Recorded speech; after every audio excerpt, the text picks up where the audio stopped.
Shalom Pak Yo, di sini kami akan mempresentasikan tugas UAS kami yang berjudul Klasifikasi Berita BBC menggunakan Distilbert.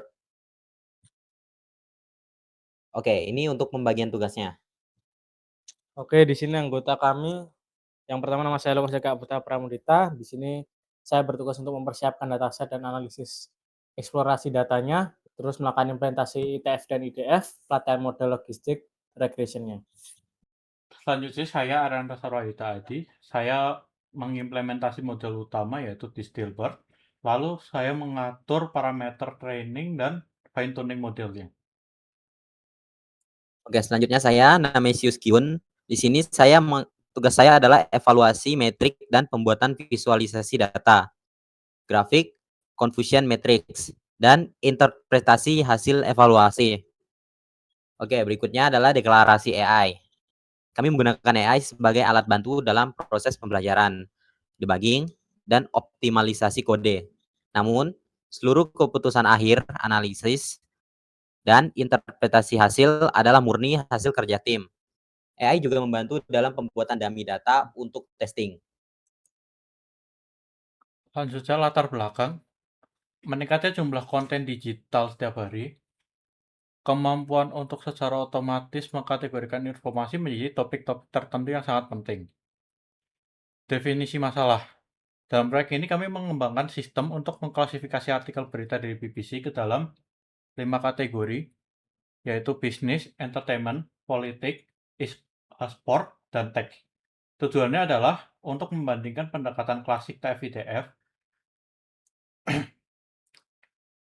dengan pendekatan modern berbasis transformer, yaitu Distilbert, dalam menangani tugas klasifikasi teks multi-kelas.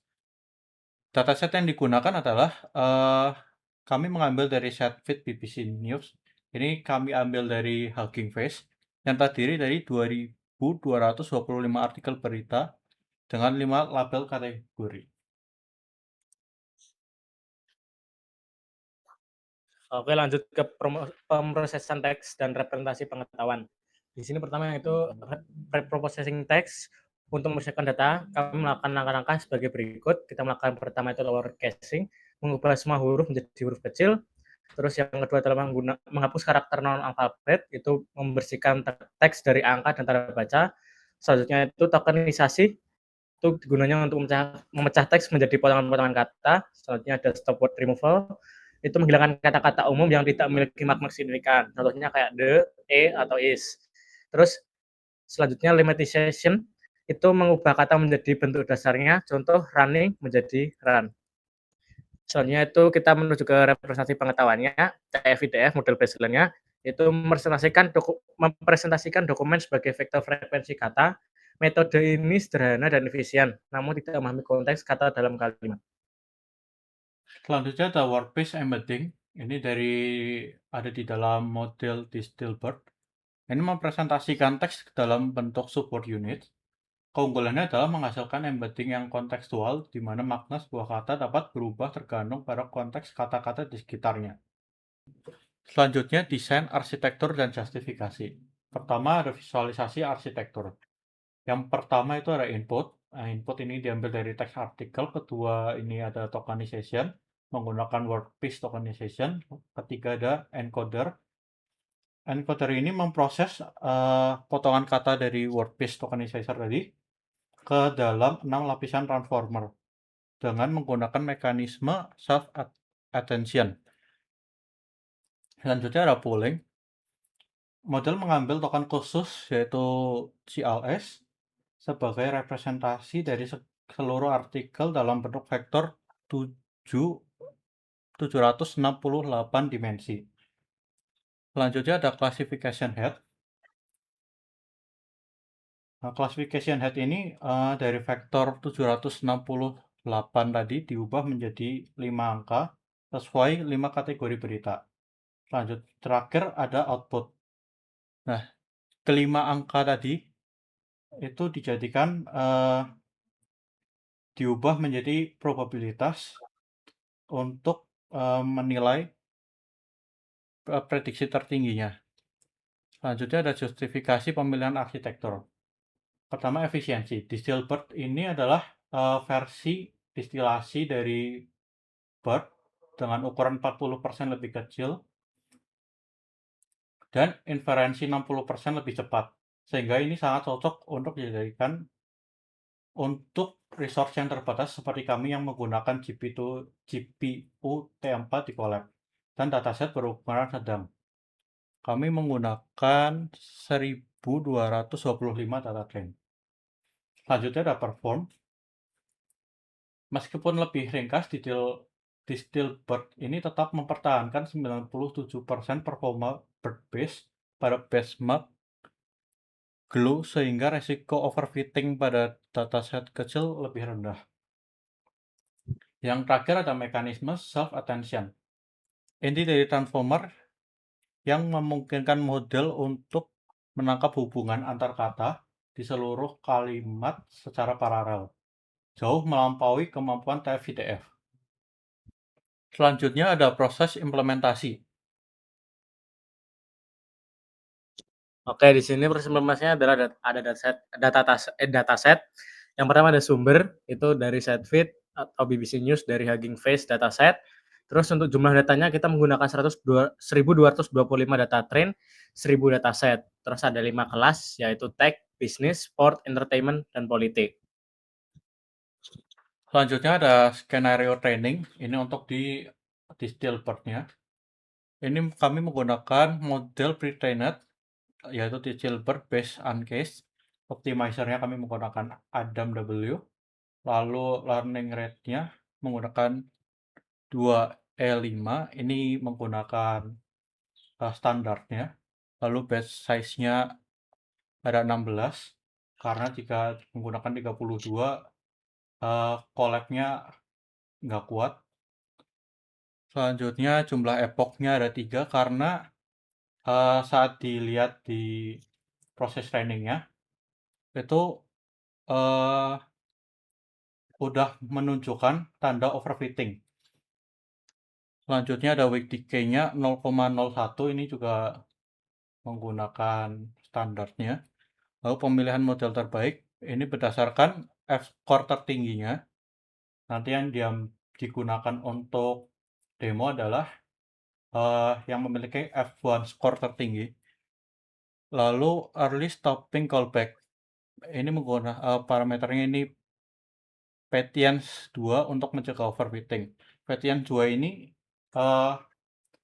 menunjukkan jika ada 2 epoch lalu akurasinya menurun, maka trainingnya akan berhenti.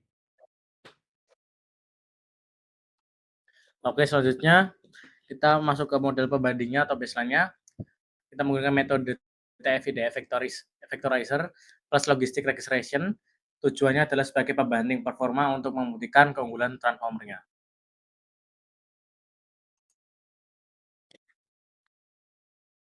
Oke, sekarang kita masuk ke bagian evaluasi metrik dan interpretasi. Oke, metrik yang digunakan itu akurasi, precision, recall, dan F1 score. Oke, di sebelah kanan ada tabel hasil. TF-IDF plus logic regression itu memiliki akurasi 0,968. F1 skornya itu 0,968. Terus ada DistillBird itu akurasinya 0,975. F1 score itu punya akurasi 0,975 juga. Oke, interpretasi kritis itu model DistillBird menunjukkan performa yang lebih unggul dibandingkan baseline TF-IDF. Peningkatan performa ini menunjukkan bahwa representasi konseptual dari transformer lebih efektif dalam menangkap polasi semantik teks untuk klasifikasi. Confusion matrix dari matrix kesalahan klasifikasi paling banyak terjadi pada kategori bisnis dan tech yang menunjukkan adanya tumpang tindih kosakata yang ambigu. Implikasi, peningkatan performa yang kecil 0,7% harus dipertimbangkan dengan biaya komputasi yang jauh lebih besar. DistillBird membutuhkan GPU dan waktu training lebih lama. Sedangkan TF-IDF plus LR bisa dilatih dalam hitungan detik di GPU. Oke, masuk ke kesimpulan. Pertama, pencapaian. Satu, berhasil membangun dan membandingkan dua pipeline klasifikasi. Baseline klasik, TF-IDF plus LR, dan modern, Distilbert. 2. Model Distilbert yang di fine tune mencapai akurasi 97,5% pada data uji, mengungguli model baseline. 3. Sistem berhasil diimplementasikan untuk memprediksi kategori artikel baru secara real time dengan tingkat keyakinan confidence score. Selanjutnya keterbatasan. 1. Ukuran dataset. Jumlah data 2225 dokumen. Relatif kecil untuk melatih model transformer skala besar. 2. Bahasa. Model hanya terbatas pada teks berbahasa Inggris. 3. Truncation. Artikel yang lebih panjang dari 256 token dipotong. Berpotensi kehilangan informasi penting. Keempat, itu generalization. Performa model pada dataset berita dari sumber lain yang belum teruji.